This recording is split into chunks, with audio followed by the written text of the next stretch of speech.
Good evening, everybody. Welcome to tonight's Standards Committee. I'm standing in as chair tonight as Councillor Ricketts cannot make it because she's ill. I'm just going to hand over to the clerk to do the housekeeping. Thank you. Please note this meeting is being recorded by the Council for live broadcast and will be published on the website for a minimum of 6 months. The meeting may also be recorded or streamed for live or subsequent broadcast by members of the public, although ultimate discretion in this matter lies with the chair. For those in the room, please note if the fire alarm sounds, please exit the building by way of the nearest available signed fire exit route and make your way to the assembly point in the front car park of this building. Finally, please ensure background noise is kept to a minimum. Mobile phones and other devices are turned off or switched to silent for the duration of the meeting. For those in the room, this includes turning off microphones and the volume down completely on your laptops. Thank you. Thank you very much. Should we just do a quick run round of the room? 2 introductions, please. Clark. Councillor Bernadette Nanovo, East Southbourne and Chapton. Rachel Pattinson West, previously known as Mavement, and I am in Alderley and Bourne Valley Ward. Thank you. Councillor Dwayne Farr, Hopkinson. Thank you. Hello, Chair. I'm Janie Berry. I'm the Director of Law and Governance and the Council's Monitoring Officer. And Richard Jones, Head of Democratic Services and Deputy Monitoring Officer. And we also have online, we have Sarah Armstrong, who's joining us on Teams, Eleanor Carney, who's also joining us on Teams, and the independent people. Would you like to introduce yourselves one at a time, please, starting with Sarah? Good evening, everybody. Yes, joining you on Teams this evening. My name is Sarah Armstrong. I'm the councillor for Eastcliff and Springbourne. Thank you. My name's Councillor Eleanor Connolly, I'm councillor for Boscombe East and Folkestone. Over to you, Paul. Paul Cashmore, independent person. Ian Sibley, independent person also. Thank you very much. And item agenda number 1, apologies. We've had apologies from Councillor Vanessa Ricketts. Going on to item 2, there are no substitute members today. Thank you very much. And item 3, declarations of interest. Anybody? Oh, I'm seeing shakes of the heads all around the room. Agenda item 4, minutes. I understand Janie's got something to say on that. Thank you, Chair. I would like to refer the committee to minute 9 and paragraph B. I would like to confirm that whilst the council did take details of complaint 170 to full council during the intervening period of this committee meeting and the meeting of council, complaint 176 was satisfactorily concluded and the subject councillor did comply with the standing committee's outcomes. Hence, that is the reason why we did not report complaint 176 to council. Okay, thank you very much. And can I have a proposer for the minutes? If nobody's got anything to say on it. Anything else to add? Thank you, Rachel. And seconder. Thank you very much.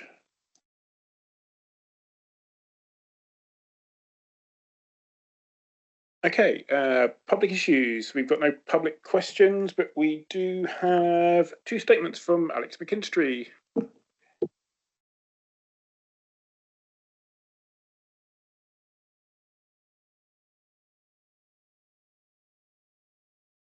Okay, am I audible? It's a new contraption. Okay, so 2 statements. And the first one, and Happy New Year, committee. And the first statement relates to item 7, which is, of course, the government consultation. I'm overjoyed to see that the government is consulting on the potential strengthening of standards and conduct frameworks for England's local authorities. Anyone can contribute. Indeed, the consultation paper states, we are particularly keen to hear from those members of the public who have a point of view based on their interest in accessing local democracy. The consultation closes on the 26th of February. I hope the committee supports one measure in particular, publishing investigation outcomes where allegations have been upheld. It's unbelievable that the public have not been told the identity of the councillor in complaint 180, who was found to have breached the code of conduct 5 times over, including not to bully any person and attempting to intimidate those involved in an investigation. Nor do we know whether this was a repeat offence by the subject councillor. A statutory requirement to publish would remedy this and enlighten voters. Second statement relates to the forward plan, which is item 8. I'm also glad a review of the Code of Conduct complaints process forms part of this committee's current work plan. I hope this can be commenced imminently, as several councillors now have explicitly refused to comply with this committee's sanctions, including one group leader and 2 deputy group leaders. It is clear too that sanctions for non-compliance need toughening. On the 16th of January 2024, I suggested that naming councillors in the chamber, specifying misconduct and removing councillors from committees were existing legal measures that this committee might want to see introduced. Yet when Councillor Judy Butt was referred to full council in November for non-compliance, no mention of her or her misconduct was made out loud, and she was even allowed to vote on whether or not to note the committee's findings. It is scandalous, moreover, that Councillor Butt continues to sit on the investigatory and disciplinary panel, potentially sanctioning senior officers. Thank you very much, Alex. Okay. Item 6, dispensations granted by the monitoring officer. So it's a retrospective report, I can't speak. The dispensations granted by the monitoring officer for the time period 1st of October 2024 to the 10th of January 2025. Janie? Thank you, Chair. As the committee is aware now, I bring this as a standing item and bring this for information purposes. As the report suggests, there's only been 1 dispensation granted, and that was following my consultation with this committee due to timeframes which allowed that. And the purpose of the dispensation was to allow all members to have a free debate around the issue around community governance review at Council on the 15th of October. But I've brought this report anyway, even though the committee was aware of the proposal to grant a dispensation. So I'm just bringing it for completeness, Chair, and just for noting. Thank you very much. Consider it noted. Councillor Connolly? Just a quick question. Would this report from you show where you decided not to grant a dispensation? So if there were any councillors that wanted the dispensation but you decided not to, is that something that would come through in this report? To be honest, Chair, yes, it is. I'm required to receive a request for a dispensation in writing. The law requires that. That's not something that I suggest. I've got strict criteria to follow in accordance with the Localism Act. And if there was an occurrence where I'd refused a request, I would bring that because I think it gives us a sense of the ethical governance framework that we're operating. So yes, for transparency, I would bring that to this committee regardless. Thank you. Anybody else? And to our wonderful independent people, anything to say on it? If I may, Paul, nothing from me, Chair. Thank you. No, myself. Thank you. Thank you very much.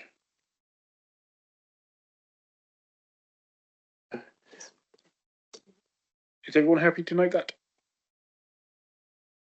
Okay, and on to item 7, the MHCLG consultation, strengthening the standards and conduct framework for local authorities. The committee has been invited to consider submitting a response to this consultation, launched on the 18th of December 2024. Jenny? Thank you, Chair. I think it's already been very eloquently referenced by our member of the public, Mr. McKinstry. MHCLG have launched quite a comprehensive consultation on, and it's called Strengthening the Standards and Conduct Framework for Local Authorities in England. In the body of my report at paragraph 3, I've indicated the specific proposals being consulted on by MHCLG, and we've also attached to this report the paper copy or the sort of printed version of the consultation. It was felt that given that the closing date for the consultation is in February, it was prudent to bring this consultation document for consideration to the Standards Committee this evening and really focus this as a major agenda item. The views are, if I may, Chair, that the committee, you may wish to decide to put in a submission or response to the consultation as BCP Council Standards Committee. That's one option. It may be that you want to give a suggestion to all councillors that they may wish to independently submit responses to this consultation. Or you may want to, instruct Richard and I in our capacities as monitoring officer and deputy monitoring officer to listen to your views and submit a response on behalf of BCP Council. Whichever way a submission is put in, the MHCLG have indicated that the submissions they receive will be anonymised, so there won't be an acknowledgement that BCP Standards Committee submitted a view, or Janie Berry and Richard Jones submitted a view. It will all be anonymous and taken into consideration. For many, many years now, there's been difficulties across the standards regime because due to the removal of legally enforceable sanctions. And MHCLG have been discussing for a very long period of time now about whether the current arrangement is sufficient in terms of ensuring robust and consistent good practice across all councils, and it has become very disjointed. So, for example, some approaches to the code of conduct in some councils are vastly different to the perception that this committee may take in terms of its ethical governance.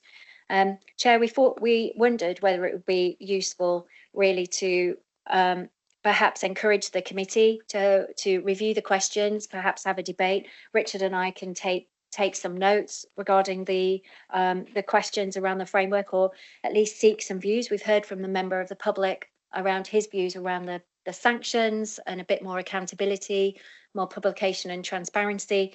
But perhaps if we go through the questions and Chair seek the views, perhaps we should say as well that these may be your views or just general observations. We won't attribute any comments that you may wish us to make directly to Councillor Chapman. Law said ... I've got a feeling that you can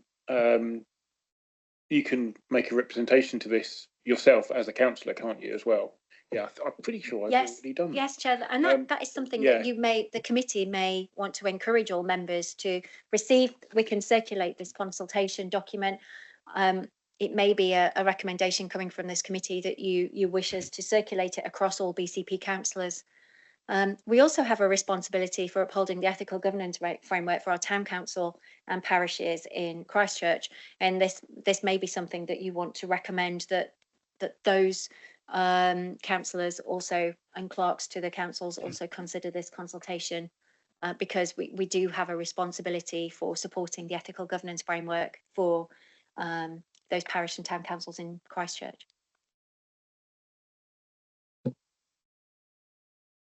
Ian? Only just to say, Chair, that as independent persons, we've also been invited to contribute comments and thoughts on this consultation, and I have indeed submitted a view. Thank you very much. Anybody else have anything to say?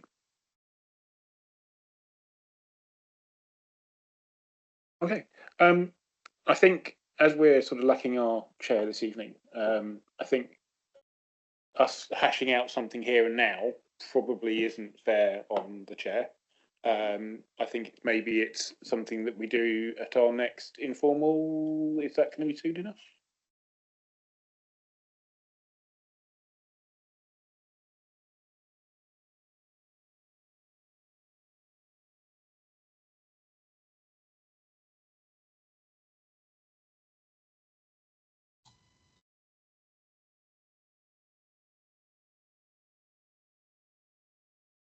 Sorry, Chair, I don't know if you can hear me. It's Ian Sibley speaking. I can't hear you. Sorry, Mr. Sibley, it's because we didn't have our microphone turned on.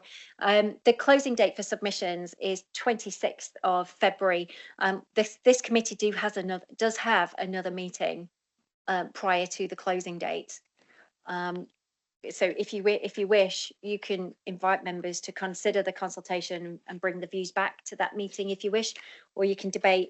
So the member of the public, sorry, Mr. McKinstry has raised a couple of issues. You may want to just focus on some of the issues that Mr. McKinstry has raised very quickly in this meeting I don't know what your views are in respect of the comments made in his statement, because some of those comments do feature as precise questions in the consultation. It's entirely up to you, Chair. I was actually thinking are we likely to have an informal meeting before now and the deadline? I don't know, Chair, because we need to consult with the chair's availability, and I know that she does have some time away. Yes. Okay. Okay. Well, let's push it to the next meeting. I don't feel that it's fair on chair to really kind of to hash it out now. Let's do it. Let's do the next one. Okay. You want to have that? Do you want to just check? Anybody else have anything else? Oh, do you want any comments on that? Chair, I was just going to say it might be worth picking up just a few of the points, or kind of just working through the questions very briefly. There's 40 questions, but a number of them we can skip through very quickly. It might just be worth, whilst we're together, just getting some thoughts out, just so when we do it kind of informally, or at our next meeting, that we've already had a chance to kind of have a look at them and start considering. So maybe not fully formulate answers, but perhaps just have a quick look through them and see if there's any in particular that seem to kind of raise issues that we might want to look into further. Do you have anything to say on that one, as you were already there? I guess I was looking at some of the earlier ones around the fact that independent persons and co-opted members should be given voting rights. I think that's a really critical point for me, whether it's a standards committee, because I hadn't realised that standards committees don't look like ours all over the country. And actually, I think, not all local authorities actually have standards committees. They can look quite different to this. And so I think it might be interesting, certainly, to look at that first section, because one of the things that I really appreciate about this meeting is that we're able to do it very non-politically. And I would have significant concerns, because one of the ideas is that any sanctions would need to go via full council. So whether the standards committee themselves have the authority to impose sanctions, or whether it needs to go to full council.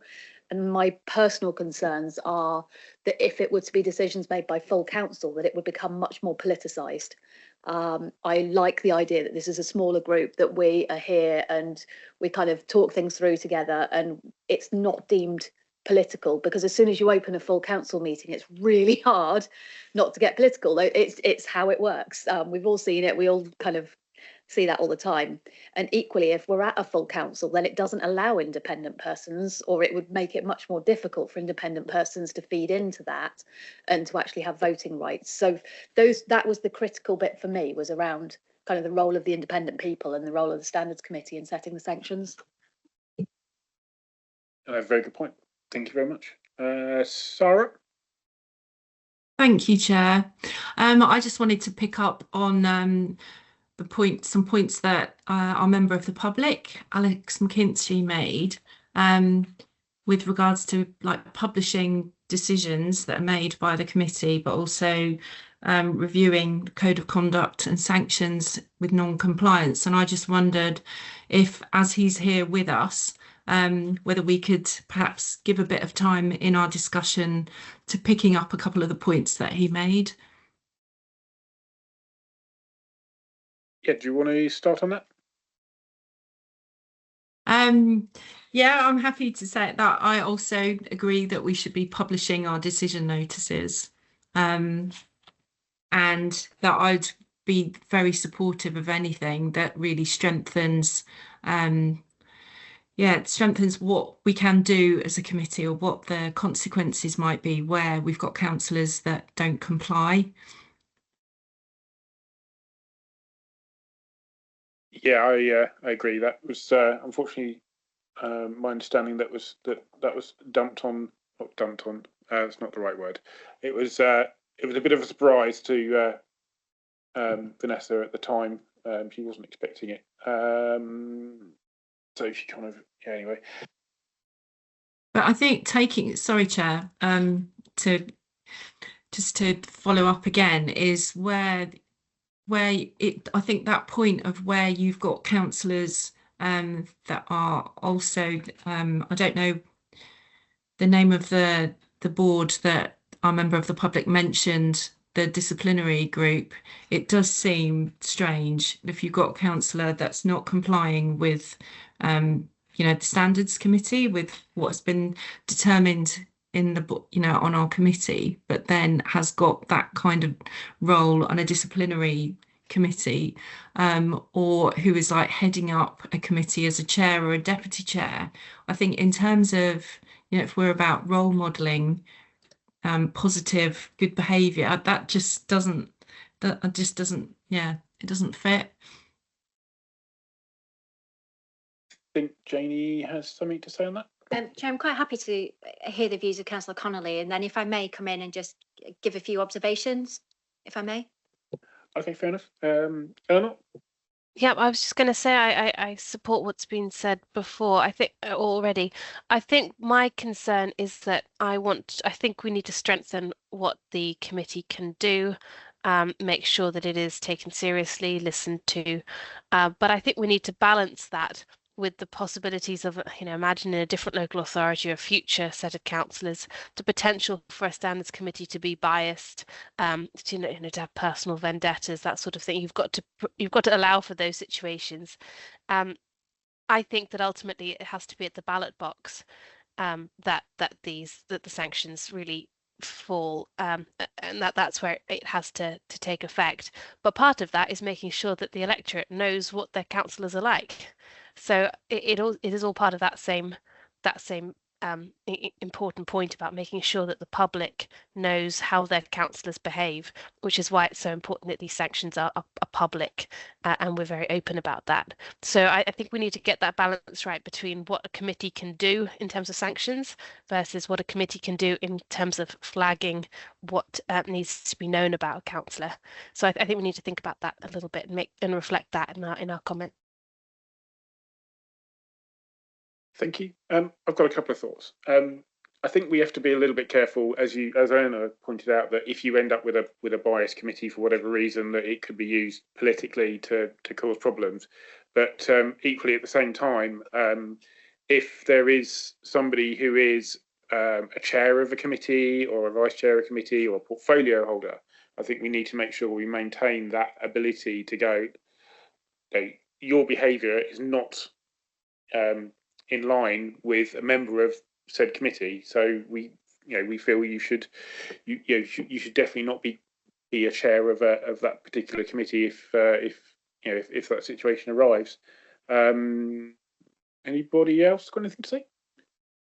And I think that repeated offenders probably should have more heavy sanctions rather than on a first offence.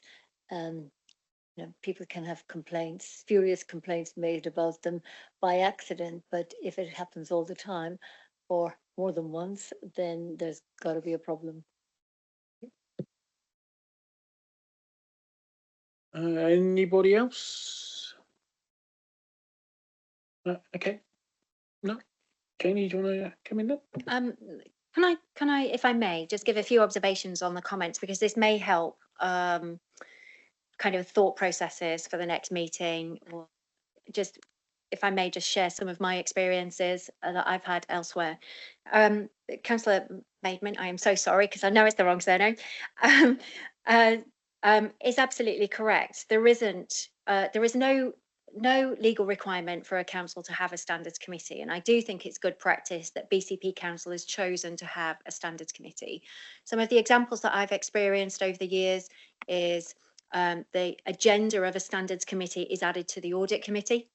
And so the audit committee meets, deals with everything that is audit related in the world of corporate governance, and then every now and then addresses a standards issue or has responsibility for reviewing the code or the complaints procedure, and then deals with complaints.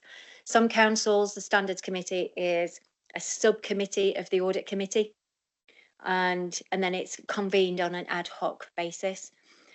Different makeups of standards committee I've also come across. I've come across where there is a co-opted or independent chair, so to offer that neutrality. But again, that's difficult because you'll know in the observations here, the co-opteds and independents do not have a vote, but they offer the air of independence and they give a view. Other councils that I've experienced is a committee where the majority is co-opted members with 2 independent persons and then 1 political representative from the 3 major political groups. Admittedly, in that council, there weren't 8 political groups like we have here, but there were 3. And so it's the 3 political parties that were represented, but it was only the 3 councillors that had the vote. So I've come across all different sorts of experiences and makeup. In terms of composition of standards committee like ours, some councils choose to have no political proportionality. It is purely 1 representative from each political party with a casting vote to the chair. And again, you have at least 2 independent persons. I think every standards committee should always have at least 2 independent persons. It allows room for conflict. It allows room for illness, absence due to holiday, for example. And it also gives people like myself and Richard the opportunity to also consult quite privately if we needed to in a very complex matter with an independent person without them feeling that their discretion was fettered or frustrated by everything else and supporting a subject member of a complaint. In terms of publication of decision notices, I think it's only fair to advise you that there is no consistent practice up and down the country. Some councils do actively already publish decision notices and name subject councillors, but only where the complaint has been upheld. That is a decision made by a standards committee and a decision notice. So it's not like a report that we have here. It is a formal decision notice that is published via democratic services. Other councils, very much like this council, where no one is named and it remains confidential and sufficient information is put into the public domain. So I just wanted to share with you some of my experiences of, and I think that's one of MHCLG's concerns, is that there isn't a consistency of practice.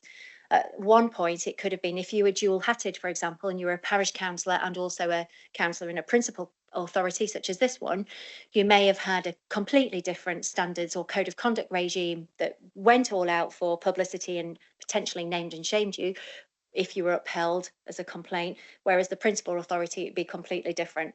And that was far too confusing. And that's why the model code came about with the recommendation that all councils adopted the code of conduct that we have. So they offered practicality of application, consistency. You only had to remember 1, not multiple. And it tried to get some sort of robustness in this sector. The other thing I just want to clarify what an IDC is, because it was referenced by Mr. McKinstry earlier. An IDC is an investigatory and disciplinary committee. Has to have at least 1 executive or cabinet member on it. It's usually the leader who chairs it, unless they're conflicted. And it is normally a sort of a committee that only comes together as and when is required, and is usually made up of the group leaders, given the nature of it. Now, the nature of an IDC is that it deals with the complaints that have gone through a sort of like a filtering process to see if it's a valid complaint about the statutory officers. So it's about Graham in his capacity as the head of paid service in this council, myself as the monitoring officer, and Adam as the section 151 officer. So that is the panel that deals with the formal complaints of statutory officers, and in some circumstances, depending on how the council wants to operate it, with other chief officers as well. So the IDC is a committee that has kind of formulated out of specialist terms and conditions that relate to very senior officers, and the part of that is because Graham is the most senior officer in the council. There needs to be an independent process that reviews, for example, complaints procedures, or for example, in my role, there needs to be a more formal process rather than just a HR normal process that is done behind closed doors. So I just wanted to reassure you around that. If and when there is an IDC, there is a significant amount of legal advice that goes to the members of the IDC around conflicts of interest, around confidentiality, around their role and responsibilities. And so I just wanted to reassure Councillor Armstrong, I think, who raised it, and also the member of the public, that if and when that was required, there is a significant amount of professional support that goes to those members around their roles, responsibilities, and whether they're even able to sit on that panel. So please don't make it as a given. We have to deal with that here and now, when hopefully that here and now never arrives. I hope that gives some clarity, but it is completely separate to the code of conduct issues that are falling within this consultation framework. Thank you very much. So, anybody else have anything to say? I'm seeing no hands and lots of shaking of heads. Okay. Yeah.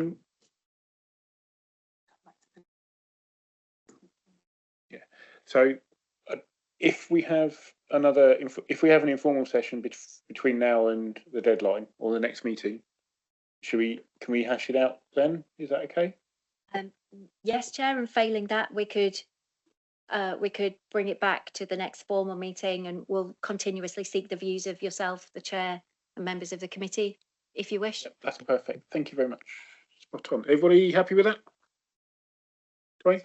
I thought we were going to go through the questions, sort of, you know, was that the idea? Not to. I thought that We can go through. Do you want to? As we're here, it seems like a waste of time not be, to be here if we're not going to go. I think Councillor, the Chair, invited comments from members of the committee about, is there any particular areas that you want to bring to the committee's attention as part of this?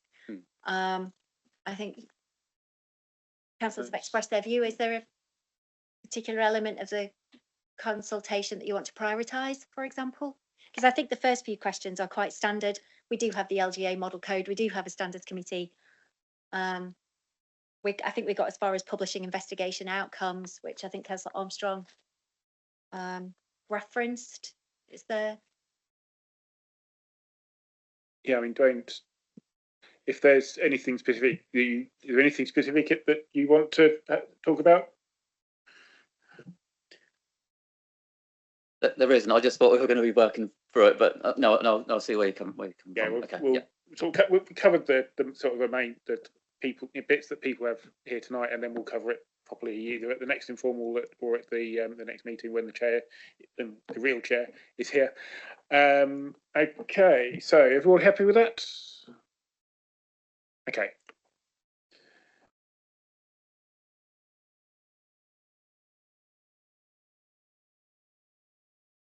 Okay, item 8, forward plan and schedule for meetings. Consider the Standard Committee forward plan and work approved changes. Yeah, anyway, sorry. Chair, if I may, I just want to highlight that there are some proposed future meeting dates at the foot of the forward plan. We're suggesting, because we've not been able to bring complaints here and kind of in danger of not meeting our forward plan, suggesting a couple of additional dates. So it's proposed, Chair, to seek the committee's approval to add in Wednesday, the 12th of February. And these are formal meetings. And that means we cancel the 18th of March.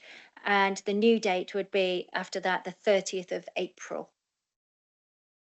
Chair, and then we go to our pre-published dates, which is the 1st of July, the 7th of October, 20th of January 2026, and the 17th of March. And Chair, if the committee allows, could we perhaps consult with yourself and the Chair around the agenda setting for those meetings, and then we can circulate information with members of the committee, or seek views now from the members of the committee about if there's any issues you particularly wish to raise at the future meetings. We do need to put complaints on the next formal meeting, however, because we've not brought them today. Thank you, Chair. Okay. Rachel? Completely agree with the work plan and what we need to bring back, and also clearly looking at the complaints. My query was, are there any alternatives to Wednesdays, purely because this has generally been a Tuesday meeting date and childcare is very tricky for me on a Wednesday. Clearly I'm looking at faces and that's been very much discussed, I'm assuming, but yeah, just given that it's generally a Tuesday date, if there's any wiggle room at all on that. I may leave the chair to answer that question, councillor.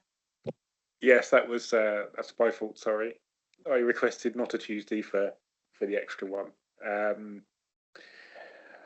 We'll get back to you on that one.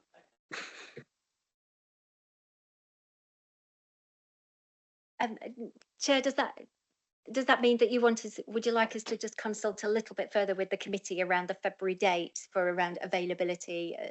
Yes, and I then think that would subject to be a good idea.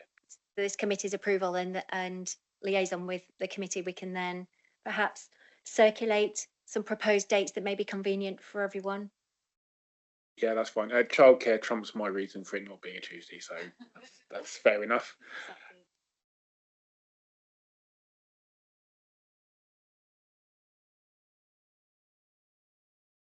Okay, so the 30th of April is also a Wednesday, so we'll have a get together and work out some dates. Okay.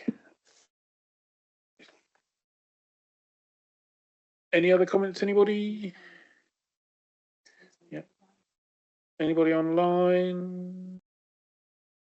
Independent peoples? Nothing from me and Sibley, thank you, Chair. Nothing from Paul Cashmore either. No. Okay. Apart from reviewing the dates then. Okay, so we'll discuss some dates and put forward some ideas to the committee over email, etc.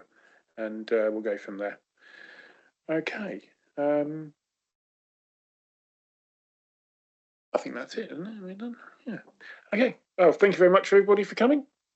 And if anybody's watching online, thank you for listening in, and we'll see you on the next one. Thank you very much. Thank you. Thanks, Chair. Thanks, everyone. Bye.